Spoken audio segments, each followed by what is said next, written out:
Il y a danger de s'adjoindre en vue du ministère des hommes qui n'ont pas fait leurs preuves.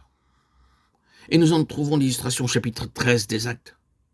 Au moment où Barnabas et Paul viennent de débarquer à Perge, un petit incident sans apparence jette une lumière inattendue sur une faute de méthode commise par les deux apôtres. Un nommé Jean-Marc, qu'ils avaient avec eux pour les besoins de l'œuvre, leur fait faux bond et retourne à Jérusalem. La présence de ce jeune homme avec eux soulève bien des questions qui méritent d'être examinées de près. Et tout d'abord, nous ne lisons pas au début du chapitre que le Saint-Esprit ait dit « Mettez-moi par Barnabas et Paul et Jean-Marc pour l'œuvre à laquelle je les ai appelés ». Les considérants qui militaient en faveur de son admission ne pouvaient avoir qu'un caractère purement personnel. Ils étaient certainement arbitraires.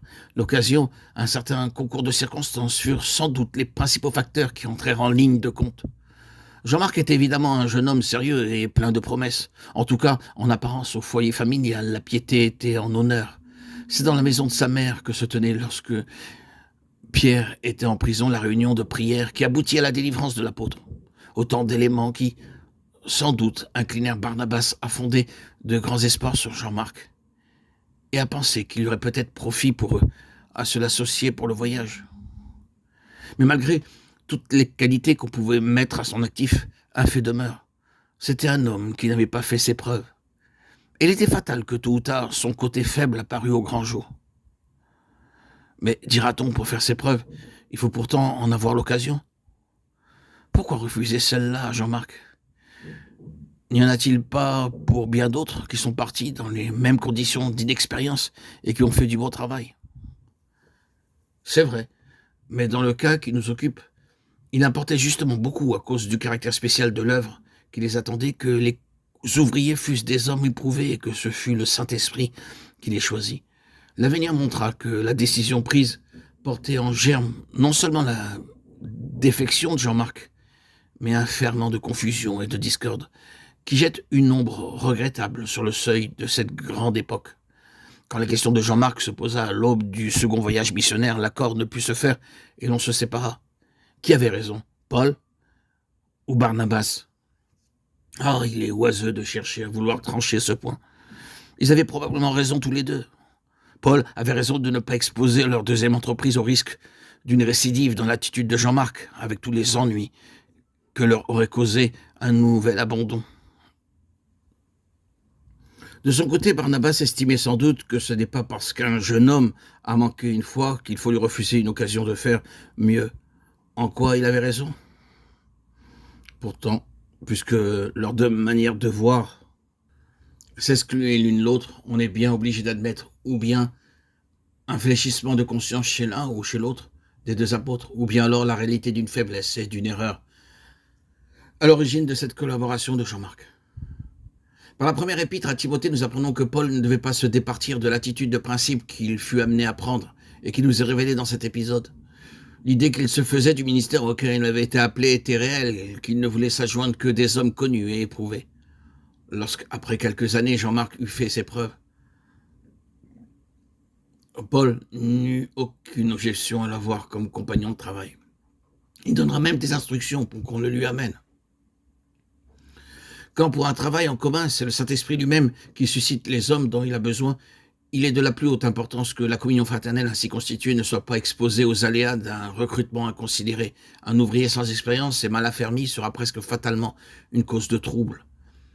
Et si l'harmonie est rompue, ce sont les intérêts de Jésus-Christ qui en souffriront.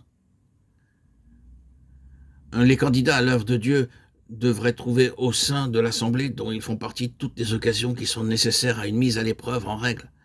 Quand une assemblée est constituée par le Saint-Esprit et gouvernée par lui, les faiblesses de ses membres finissent toujours par venir au grand jour. On peut voir ce principe à l'œuvre dans un grand nombre de groupements locaux. En serait-il ainsi si Dieu n'avait pas en vue le développement moral et spirituel de chaque membre de Christ ? Tel est du moins le but immédiat. Quand on a l'objectif lointain, il est précisément d'armer l'individu en prévision des ennemis qu'il aura à rencontrer sur le chemin de la vie, alors qu'il n'aura plus à s'apporter le bienfaisant appui de sa famille spirituelle. Les champs de mission sont parfois le théâtre de terribles tragédies en manière de relations rompues. Rompues pourquoi ? Elles sont pourtant destinées dans la pensée de Dieu à servir ses intérêts d'une façon durable. Sans doute, et c'est à l'Assemblée d'origine ici, en Europe, qu'il faut s'en prendre. C'est elle, 9 fois sur 10, qui n'a pas su donner à la formation de ses ouvriers le caractère d'une véritable épreuve, car c'est bien une épreuve morale et spirituelle qui devrait être à la base de leur préparation. Une entente cordiale à la maison, dans cette famille spirituelle où tout est si confortable et bien organisé, est à la portée de tous les candidats, ou à peu près. Mais il s'agit bien d'entente cordiale. C'est d'un témoignage spirituel qu'il s'agit, et d'un témoignage spirituel dont Satan a juré la perte. Les difficultés, même les plus désagréables qui sont le pain quotidien de la vie en commun, sont encore peu de choses au regard des facteurs nouveaux qui entrent en jeu dans cette bataille spirituelle. Le but que l'ennemi cherche à atteindre et qu'il poursuit par tous les moyens en son pouvoir, c'est de ruiner le témoignage en dressant les enfants de Dieu les uns contre les autres. Or, il possède dans le champ missionnaire tant d'alliés, il dispose de tant de moyens de pression, de tant d'occasions de tension, qu'un homme qui n'a pas appris à triompher avant de partir ne saurait être envoyé sans risque dans cette mêlée lointaine. La préparation missionnaire telle qu'elle est généralement comprise dans les établissements d'instruction ne devrait être qu'un utile accessoire en comparaison du véritable équipement dont nous venons de parler. La vraie préparation n'est pas académique, elle est spirituelle. Une assemblée spirituelle, voilà le seul organe qui puisse assurer cette préparation-là. Si quelqu'un n'a pas eu sa part de la discipline spirituelle d'une assemblée digne de ce nom, il lui manquera toute sa vie quelque chose.